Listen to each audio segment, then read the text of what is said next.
안녕하세요. 저는 경기도에 사는 30대 초중반 여성입니다. 여러분은 이번 여름에 맛있는 수박 많이 드셨어요? 저는 올해 여름도 수박을 엄청나게 많이 썰었습니다. 수박이 맛있어도 껍질 때문에 손이 안 간다는 분들 많으시더라고요.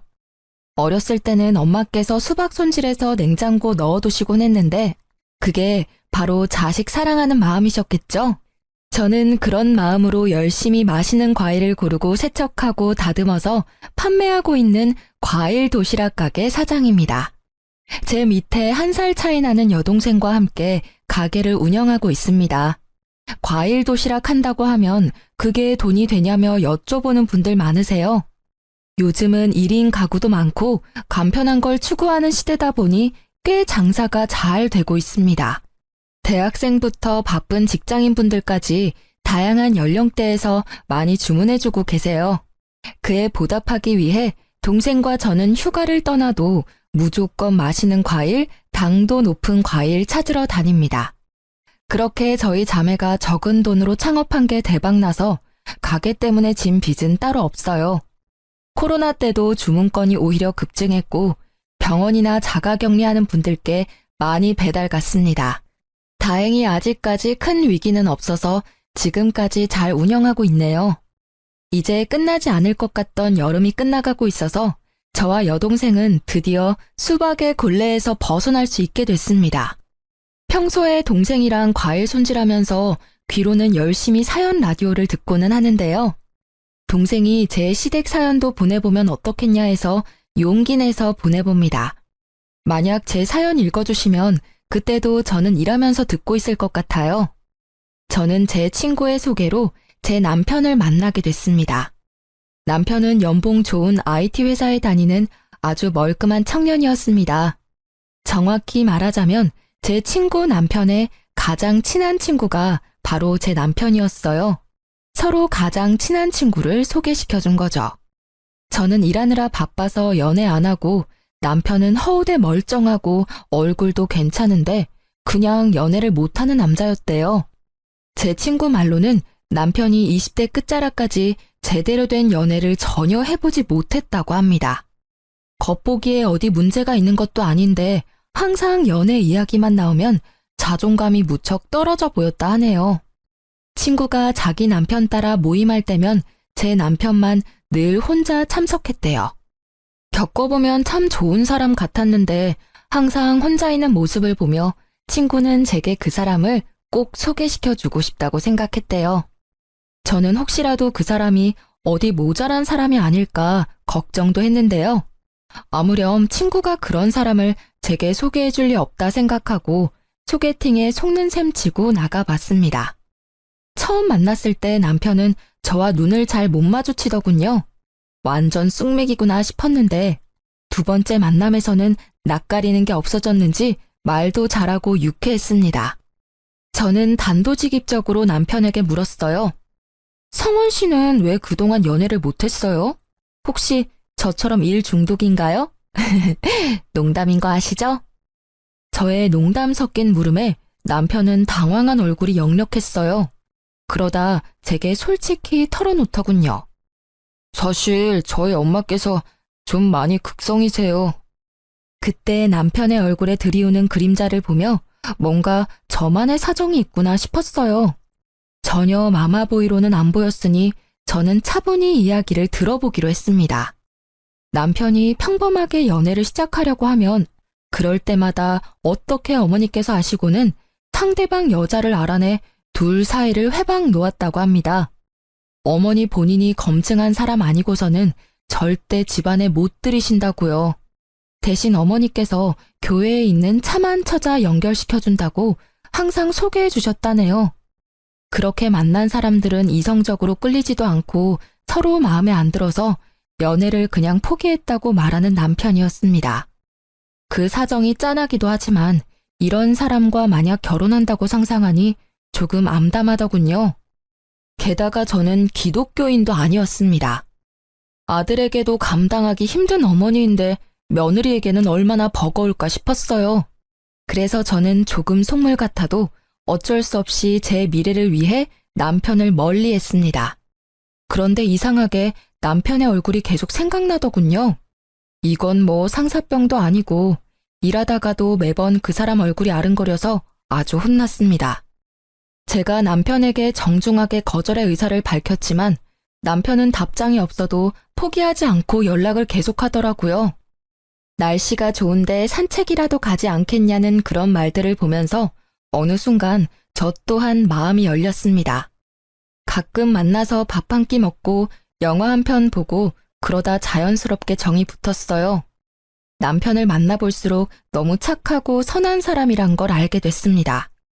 경제관념도 뚜렷했고 직업도 괜찮았고 성품까지 괜찮은 남편이었기에 두 눈 질끔 감고 딱 남편만 보고 저는 결혼을 결심했습니다. 결혼 전 예비 시무를 극복한다면 결혼 후에는 뭐 어렵겠냐며 제가 조금 오만했었죠. 엄마께서는 어려운 길 사서 간다고 걱정하시고 말리시다가 남편 만나보시곤 너무 괜찮은 청년이라며 꽉 잡으라고 응원도 해주셨어요. 철저하게 연애 사실을 숨긴 남편이 결혼한다고 집에 선언하자 예비 시모께서는 뒤집어졌다 합니다. 어떻게 나 몰래 연애질을 했냐고 아주 분하시다고 길길이 날뛰셨대요. 주눅든 남편에게 이야기를 듣고 저도 그제서야 겁이 나더군요. 제가 이 사람을 얼마나 사랑하면 안 해도 되는 모험을 하고 있구나 싶었어요. 예비 시댁에 인사드리러 갈 때는 정말 단단히 마음을 먹어야 했어요. 남편은 결혼 약속한 제가 어머니 때문에 도망이라도 갈까봐 계속 안절부절해 했습니다.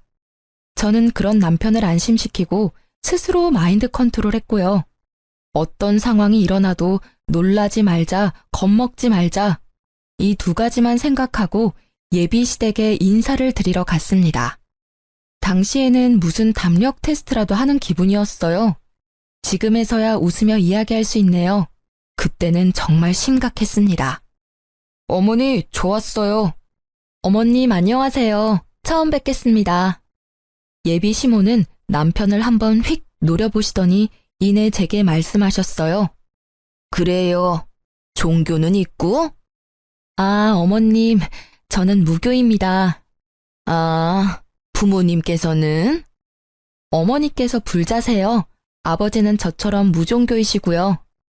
이래서 내가 교회에서 짝 만나야 한다고 한 거야. 모태신앙에 독실한 크리스천 자매님들 두고 지금 성원이 너 뭐 하는 거니? 더 들어볼 필요도 없다. 엄마, 제가 말씀드려서 이미 알고 계셨잖아요. 이러실 거면 식사는 왜 하러 오라고 초대하셨어요? 성원 씨, 침착해. 저는 눈물이 그렁그렁한 남편을 진정시키고 말했습니다. 어머님, 성원 씨랑 저 서로 많이 사랑하고 있습니다. 이왕 여기까지 초대해 주셨으니까 조금만 예쁘게 봐주시면 안 될까요? 종교랑 무관하게 저 평생 모난 행동 하지 않고 올바르게 살았어요. 그래요? 뭐 그럼 초대했으니 맛있는 음식이라도 대접해야지. 배고프니 먹으면서 마저 이야기하자. 예비 시모는 벼란간 코웃음을 치며 갑자기 부엌에서 봉투를 들고 와서 식탁에 거칠게 내려놓았습니다. 영수증이 붙은 봉지를 보니 딱 봐도 배달 음식이었어요. 어머니, 배달시키셨어요? 아, 저희 같이 처음 인사드리는 자리인데 제가 밖에서 모시겠다고 했을 때 거절하시더니 도대체 왜 이러세요? 내가 뭘? 아가씨, 내가 배달 음식 시켜서 기분 나빠? 저는 그때 남편을 꼭 붙잡고 괜찮다며 등을 다독였습니다. 집에 초대해놓고 배달 음식 시켜놓고 기다린 예비 시모, 여러분이 보시기엔 어떠신가요? 머저리같이 거기서 또 먹었냐고 저는 엄마께 등짝을 맞기는 했어요. 하지만 기싸움하는 예비 시모께 지고 싶지는 않더라고요. 이대로 포기하면 제가 사랑하는 사람이 평생 이 굴레에서 벗어날 수 없겠구나 싶었거든요. 남편이 워낙 순한 사람이고 어렸을 때부터 엄한 어머님께 혼나면서 자라서 그런지 어머님 호통에 몸부터 굳더라고요. 상원 씨, 나 괜찮아. 냄새가 좋네요, 어머님. 땡땡 갈비찜이네요. 저 여기 갈비찜 되게 좋아해요. 배달이든 아니든 뭐가 중요해요? 어머님께서 직접 저 생각해서 메뉴 고르고 주문하신 건데. 맛있게 잘 먹겠습니다. 저는 속으로 그나마 치킨 아닌 게 어디냐며 갈비찜을 아주 맛있게 먹었습니다. 배달 음식이긴 하지만 그래도 갈비를 시키셨네 하고 머릿속을 긍정적인 생각으로 가득 채우려고 노력했죠. 제가 세상 구김살 없이 굴자 예비 남편과 함께 당황하던 예비 시모였어요. 진심으로 너무 맛있게 먹으니 예비 시모께선 이내 못마땅한 얼굴을 하시고 말씀하더라고요. 되게 얄밉게 먹는다. 복스럽게 먹는 거랑 얄밉게 먹는 건 달라요. 잘 먹는 거 보기 좋은 사람이 있고 아닌 사람이 있어. 아가씨는 그 후자에 해당하네. 체중도 좀 나가 보이는데 적당히 먹어요. 그리고 보니까 고급 입맛은 아니네. 그나마 아무거나 잘 먹어서 다행이야. 내 아들 등골 휘지는 않겠어. 네, 저 어머님이랑 입맛 비슷한가 봐요. 맛있네요. 맛집이라 시켜주신 거 아닌가요? 뭐? 아이고 참나. 내 아들이 괜찮은 교회 처자들을 다 거절해서 이제 마땅히 소개시켜줄 사람 없어 너 허락한 거야. 어디 네가 마음에 들어서 부른 줄 아니? 머리 꽃단 사람처럼 실실 웃지 마라. 보기 좀 그렇다. 선 넘는 예비 시모의 말에 속이 뒤집어져 저도 웃으며 말씀드렸습니다. 네, 저도 다른 건 안 보고 이 사람 하나만 보고 결혼하는 거예요. 뭐? 그게 무슨 뜻이냐? 네? 어머님, 아무 뜻 없어요. 하고 예비 시모의 심기를 은근히 긁어드렸어요. 지지 않는 제 태도에 의외로 예비 시모는 괴롭히는 재미도 없는지 더 이상 안 건드리더라고요. 무사히 식사를 끝내고 남편은 어머니 대신 미안하다고 제게 얼마나 사과했는지 몰라요. 예비 남편 말 들어보니 시모께서는 원래 종교가 없었는데 나이 들어 기독교에 푹 빠지셨다고 해요. 학생 때부터 장남과 차남인 남편까지 억지로 끌고 교회를 가셨다고 합니다. 시숙은 교회에 거리낌이 없었는데 남편은 어릴 때부터 반항을 심하게 해서 어떤 날은 시모가 때려서 교회에 데리고 가기도 하셨대요. 성인이 되어 남편이 독립하고 나서야 시모의 강요에서 벗어났지만 남편이 교회에 안 나오자 두 아들을 차별하시고 막말도 많이 하셨다 합니다. 그 뒤로도 계속 남편을 통제하시려고 연애도 결혼도 회방을 놓으신 거죠. 저는 친모가 맞는지 의심까지 들었는데 인사드릴 때 보니 남편과 시모께서 얼굴이 닮았더라고요. 시모와 첫 만남은 매우 강렬했지만 다행히 그때 이후로는 별일 없었어요. 상견례 때도 많이 걱정했는데 그나마 어른들끼리의 자리에서는 완전히 예를 갖추시더라고요. 그 덕에 저희는 무사히 결혼을 진행하게 됐습니다. 그런데 또 뜬금없이 식장 예약까지 다 잡았는데 시모께서는 결혼식을 교회에서 꼭 해야 한다고 고집을 부리셨습니다. 게다가 친정엄마께서는 불교를 믿으셔서 참 애매한 상황이었죠. 남편은 당연히 예식장 빌려서 결혼한다고 시모께 말씀드렸지만 시모께서는 본인 의견 안 들어준다고 제 앞에서 또 막말을 하셨어요. 성원이 너 정말 결혼 잘못하는 거야. 그리고 소라 너 내가 많이 양보했는데 식장까지 양보해야 되니? 우리 성원이는 교회에서 결혼해야 돼. 어머님, 저희 이미 업체 통해서 식장 다 예약했어요. 식장, 드레스, 메이크업 다 묶여져 있어서 어쩔 수가 없어요. 원하시는 대로 못 해드려서 죄송합니다. 게다가 교회에서 하면 하객분들 식사 문제도 번거로워지거든요. 출장 뷔페 불러야지. 출장 뷔페보다 하객분들은 호텔 식사가 더 마음에 드실 거예요. 귀한 걸음 해주신 분들께 퀄리티 좋은 음식 대접해드려야죠. 하여튼 한마디를 안 줘, 한마디를. 억지 부리며 저를 타박하는 시모를 보고 남편도 나서더군요. 엄마, 제발 좀 억지 그만 부리세요. 나 기독교인도 아니잖아요. 제가 왜 교회에서 꼭 결혼해야 해요? 어렸을 때는 엄마가 끌고 가셔서 어쩔 수 없이 교회 다녔지만 지금은 아니라고요.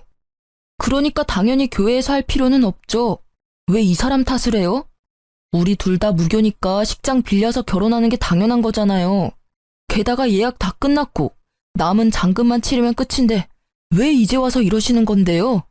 저희 둘 다 양가에 아무런 도움 안 받고 저희 돈으로 하는 거니까 제발 저희 존중 좀 해주세요. 어머머 잘났다 그래. 내가 너 결혼하는데 돈 안 보태줬으니 잠자코 있다가 결혼식에만 참석하라는 말이지? 소라 제가 그렇게 말하라 시켰니? 웃겨 정말. 어디 부모 공경할 줄도 모르고. 아니요, 제 의견이에요 엄마. 소라 씨 탓 좀 그만하세요. 교회에서 결혼해야 더 이득이라고. 결혼식을 교회에서 하면 어쩔 수 없이 신도들 참석해서 축의금 배로 들어올 텐데. 어머님, 그럼 혹시 저희 친정어머니께서 저희한테 절에서 결혼식 하라고 말하면 어떠실 것 같아요? 엄마께서 무작정 절에서 하자고 하셨어도 저는 똑같이 거절했을 거예요. 어머님 교회 신도분들도 다 모시고 절에 오실 수 있으세요? 무논리에 무논리로 반박하는 제 말에 시모께서는 말문이 막혀버리시더군요. 뭐? 아니 절에서 결혼하는 사람이 어딨어? 아유, 말을 말자. 소라 너 참 맹랑하다. 결혼식 올리기도 전에 내 아들 어떻게 저렇게 구워 삶았니? 저는 빨리 결혼식만 잘 끝내자 생각뿐이었어요. 어차피 시모랑 집이 멀어서 자주 볼 일 없었으니까요. 그리고 어렸을 때 트라우마를 이겨내고 저를 위해서 시모께 대신 화내주고 목소리를 내는 남편의 태도 보고 저는 더 안심하고 결혼을 하게 됐습니다. 그런데 결혼하자마자 시모는 또 종교를 빌미를 삼아 저를 괴롭히더군요. 어머님과 시숙네 가족들은 기독교인이 처남이 제사를 다 지내야 한다며 저를 부르셔서 제사 음식 마련을 하셨죠. 애초에 기독교인이면서 제사를 꼭 지내겠다는 마음이 좀 저로서는 이해가 안 됐습니다. 그럼에도 불구하고 저는 어머님께 시달릴 거 예상하면서도 결혼 후 첫 제사이니 도와드리러 간 거였어요. 시부께서도 돌아가신 지 얼마 안 됐으니 정말 남편 생각해서 갔던 거였죠. 시댁에는 어머님과 형님이 계셨어요. 그런데 다 같이 음식을 하고 서로 돕는 게 아니라 두 분이 제게만 음식을 시키시더라고요. 우리 큰 며느리 새벽부터 나 따라다니면서 장 보느라 고생했다. 둘째 너는 첫째한테 고마워해야 돼. 네가 할 일까지 다 했잖니. 형님 감사합니다. 그 시간에 저희 가게에 과일 들어오는 시간이라 시간 뺄 수가 없었어요. 동서, 가게에 신경 쓰는 만큼 시댁에도 신경을 써야지. 사람 좋아 보이던 형님은 시숙이 없다고 완전히 다른 사람 같았어요. 첫째야, 너는 나랑 과일 좀 먹으면서 이야기 좀 하자. 아침 먹고 나니 입이 텁텁해. 네, 어머님. 제가 복숭아 깎아올게요. 형님과 시모는 제가 가게에서 가져온 과일들을 둘이서만 먹으면서 제게는 일만 시키시더라고요. 과일 잘 먹겠다는 말 한마디 없이요. 장 보는 것도 일이니 그거 못 도와드려서 죽을 죄를 지었네요. 하며 속으로 투덜거렸지만 저는 겉으로는 티 안 내고 열심히 전을 부쳤습니다.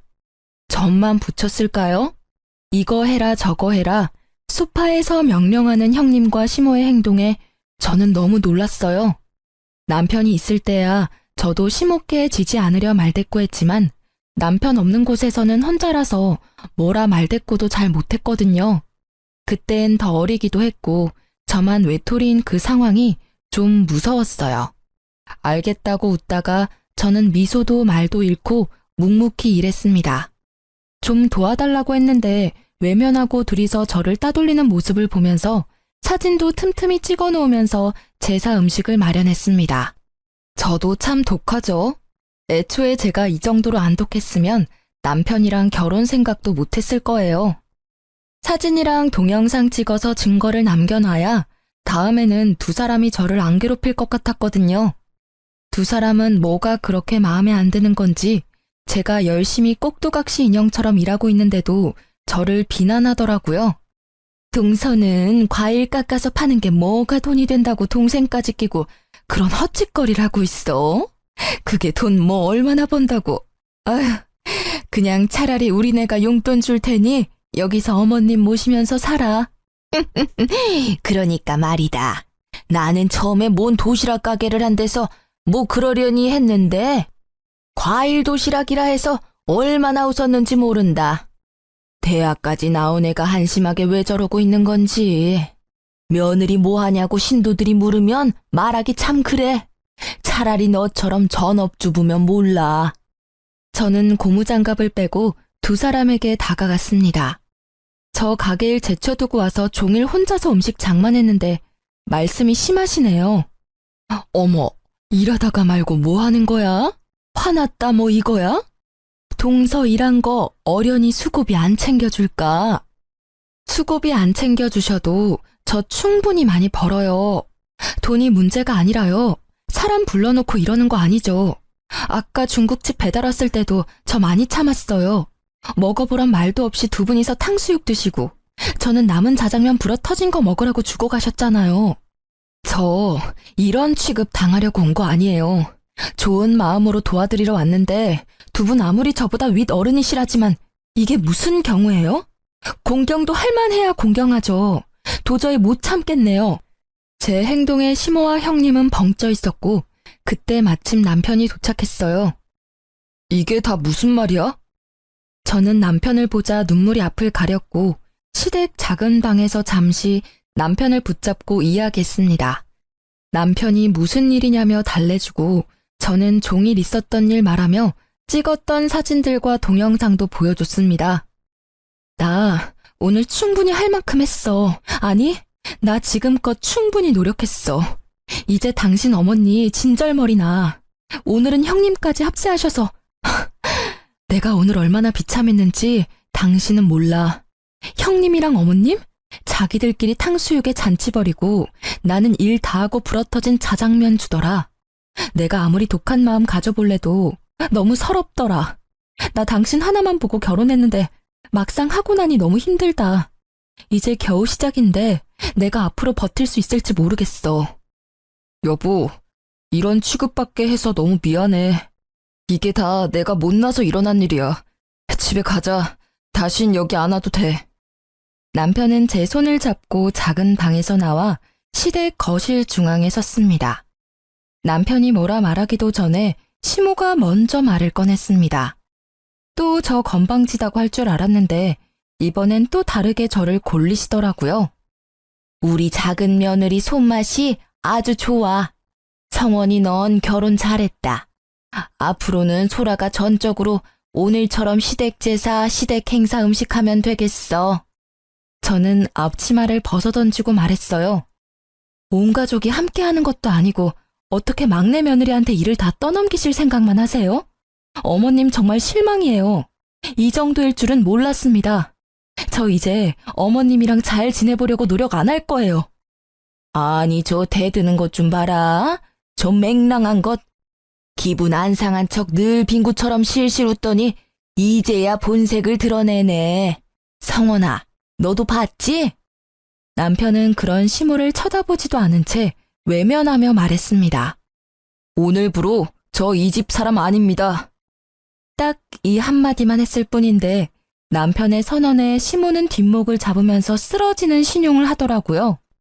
남편에게 불쌍한 척했지만 남편은 냉정하게 굴었습니다. 이 사람 종처럼 부려먹으니까 이제 속이 시원하세요? 저 다신 이 집에 안 와요. 어머니, 이제 이렇게 부를 일도 없어요. 다신 제 얼굴 볼 생각하지 마세요. 그리고 형수님, 결혼 막 하셨을 때 제가 옆에서 얼마나 도와드렸어요. 저 생각해서라도 이 사람한테 그러시면 안 됐죠. 아유, 서방님, 저는 동서가 미워서 그런 게 아니라 어머님께서 그러시자 하시니 뜻을 따른 것뿐이에요. 악의는 없었어요. 넌 지금 내 편을 들어야지. 말을 그런 식으로 하면 어떡해?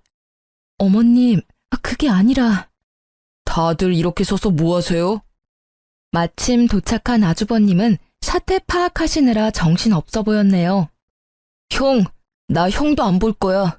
우리 가족 이제 제발 인연 끊고 살자. 형이 어머니 모시고 잘 살아봐. 난 진짜 더는 못해. 뒤늦게 도착한 시숙에게 인연 끊자는 남편을 보고 시모께서는 어디 장남한테 말을 그따위로 하냐고 되려 화를 내셨어요. 너 어디 네 형한테 그따위로 말해? 감히 우리 장남한테? 어머니, 저 생활비도 이제 안 보낼 테니까 그렇게 하세요. 냉정하게 말하는 남편의 말에 시모는 코웃음을 치셨죠.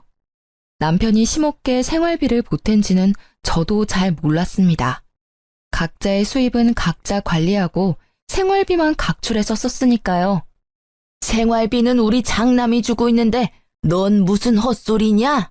임마, 당장 네가 안 도와주면 어떡해. 엄마, 뭘 어떻게 하셨음 순하디 순한 성원이 입에서 저런 말이 나와요? 지난 몇 개월간 성원이가 엄마 생활비 드린 거라고요. 남편과 시숙의 대화는 이상하게 흘러갔습니다.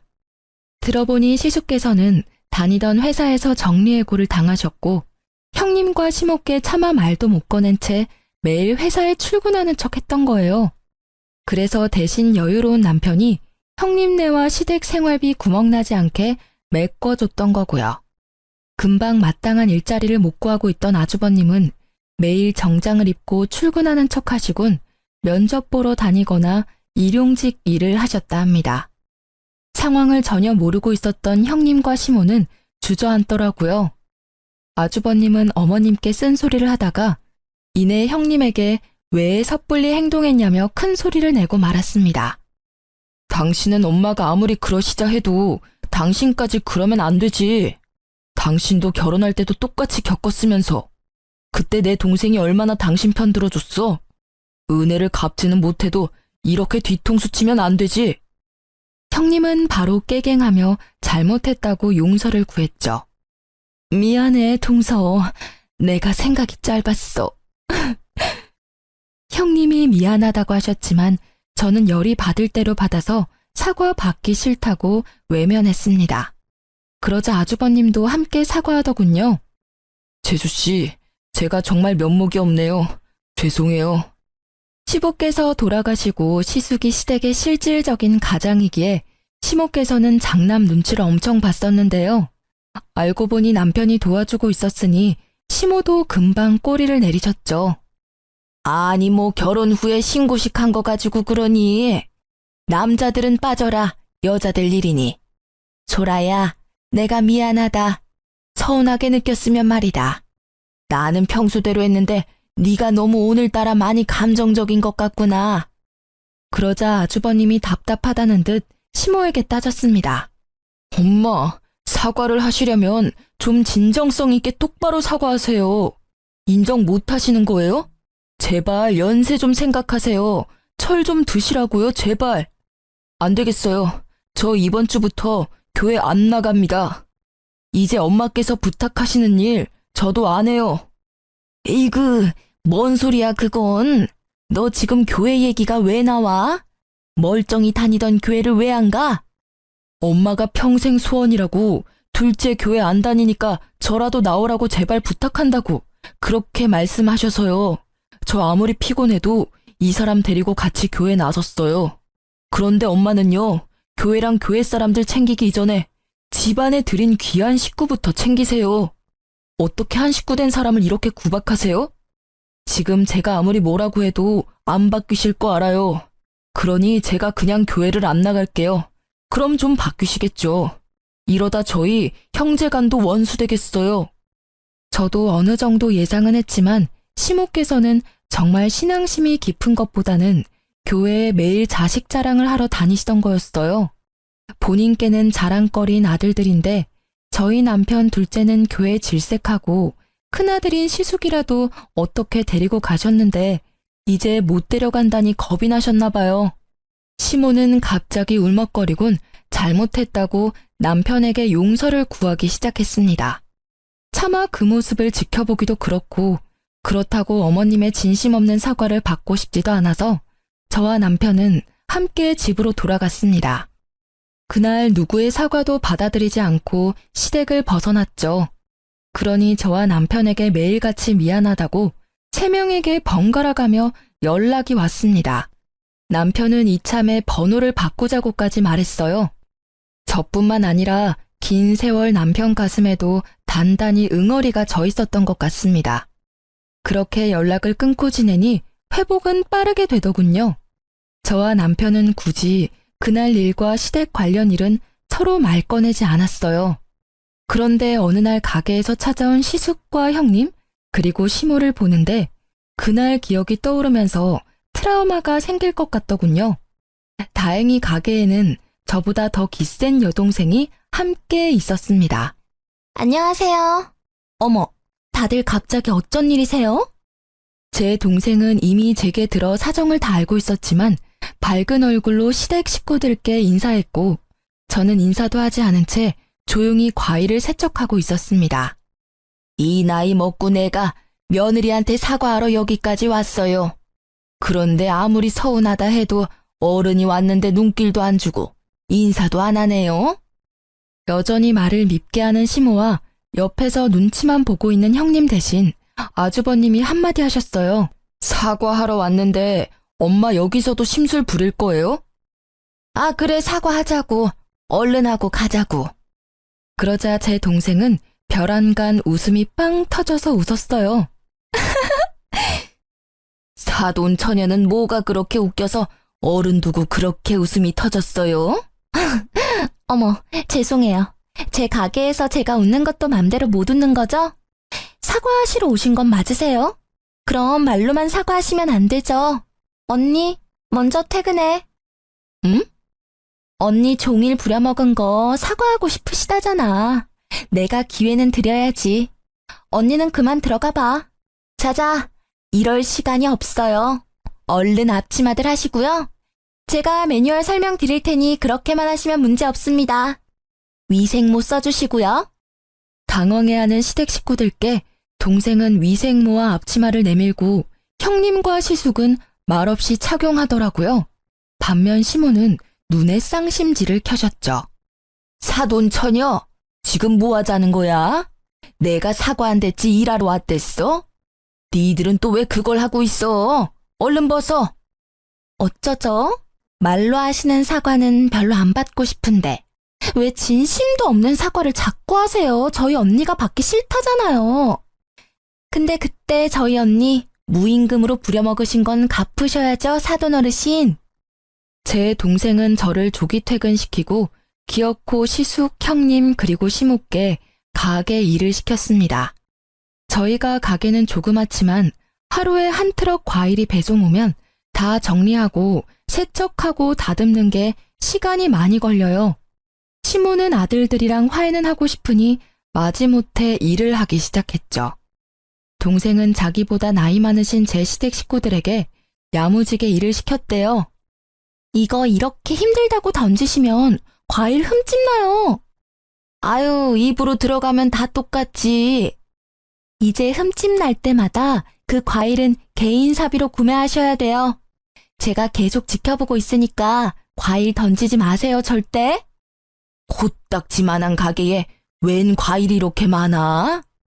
시모는 투덜거리면서도 나름 열심히 가게 일을 도우셨다 합니다. 시숙과 형님은 의외로 실수 없이 묵묵하게 일을 잘하셨대요. 온종일 시달려도 일이 끝나질 않자 시모께서는 도망가려 했다네요.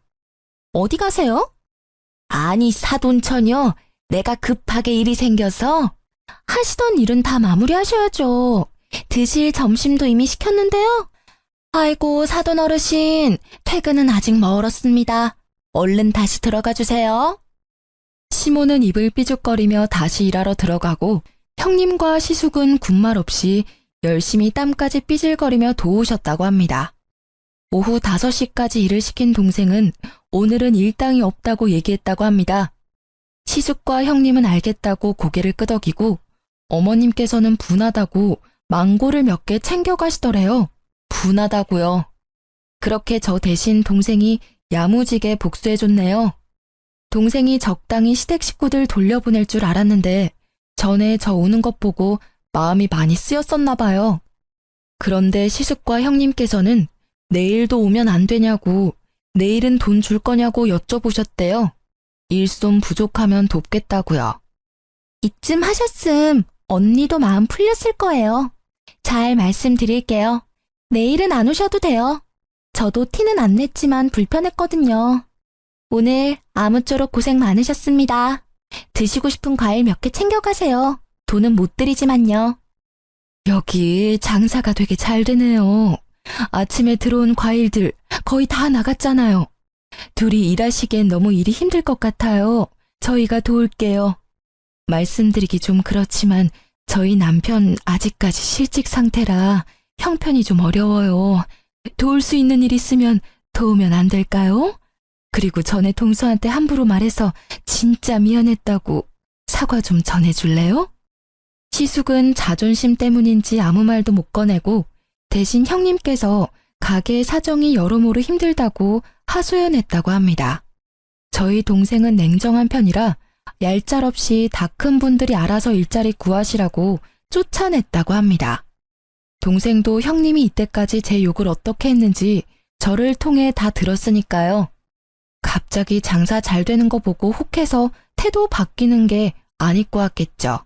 다음 날도 또 찾아와서 일하셔도 돈 못 준다 하니 형님 내외는 돈을 주지 않아도 되니 일만 시켜달라고 넙죽 엎드리더라고요.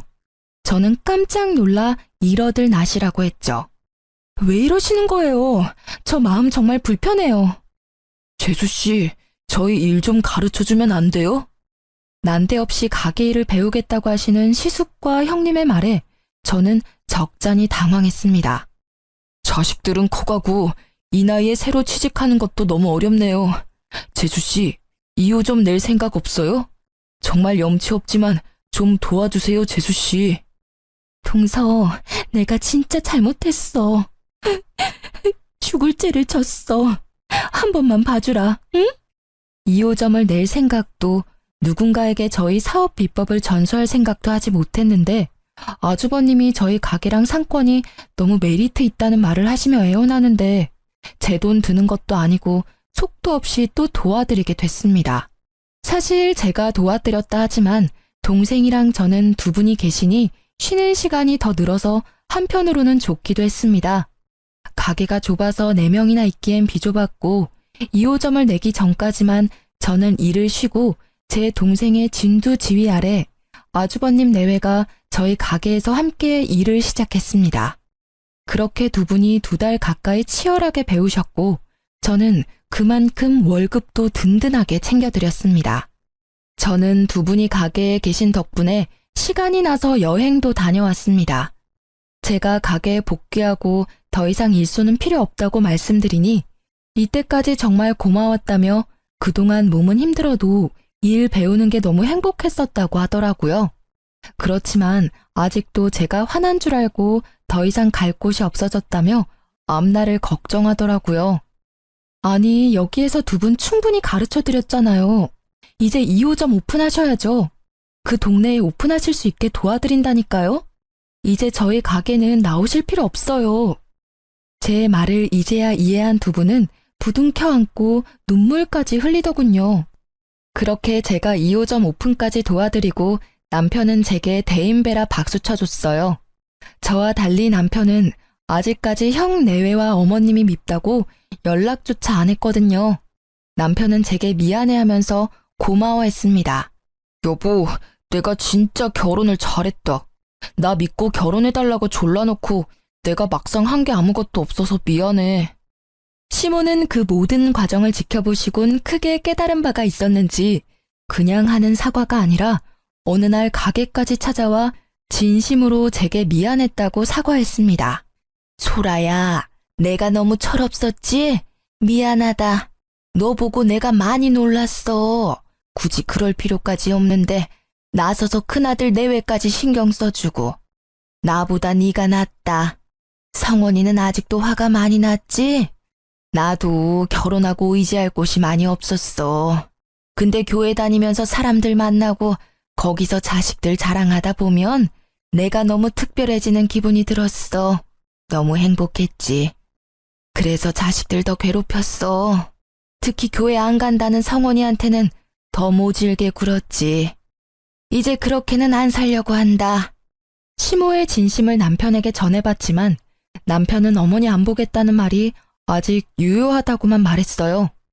난 아직까지 엄마가 너무 미워서 얼굴 제대로 뵐 자신이 없어. 진심으로 내가 어머니 미워하는 마음이 다 없어져야 마주할 수 있을 것 같아. 엄마도 정말 바뀌셨다면 이런 내 마음 이해하시겠지.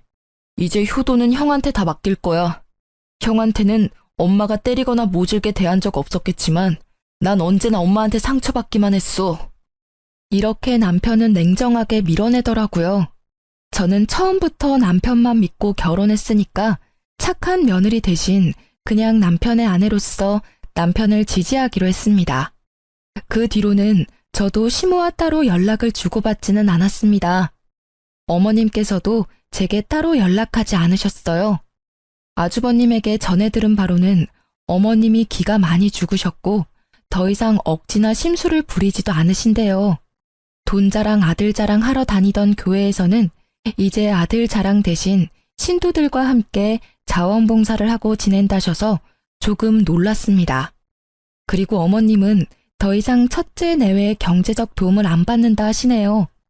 예전에는 완전히 의지하셨는데 지금은 시간 날 때마다 아르바이트를 하신다고 들었습니다. 이제는 경제적으로 여유가 생기신 아주버님이 도와드릴 수 있다고 말씀드렸지만 어머님께서는 나중에 본인 몸이 아플 때나 좀 도와달라고 하셨대요. 지금은 멀쩡하시니 본인이 해결하시겠다고요. 참 나이 들어서 바뀌는 거 어려운 일인데 그렇게 많이 바뀌셨다는 말에 정말 놀랐어요. 아주버님과 형님께서는 제가 도와드린 가게 2호점이 잘 되고 있어서 매일 행복하게 고군분투하고 계신다 해요. 시댁 식구들 다들 억지로 모여서 얼굴 보고 지내지는 않지만 시간이 지나면 또 어떻게 될지 모르겠습니다. 일단 시간에 맡겨보려고 해요. 언젠가 남편의 마음이 풀어지고 다 같이 예전 일 잊고 함께 식사하는 날이 오겠죠. 각자의 자리에서 최선을 다하는 중이에요. 저도 그때까지는 남편의 뜻을 존중하려 합니다. 지금까지 제 긴 사연 들어주셔서 감사합니다.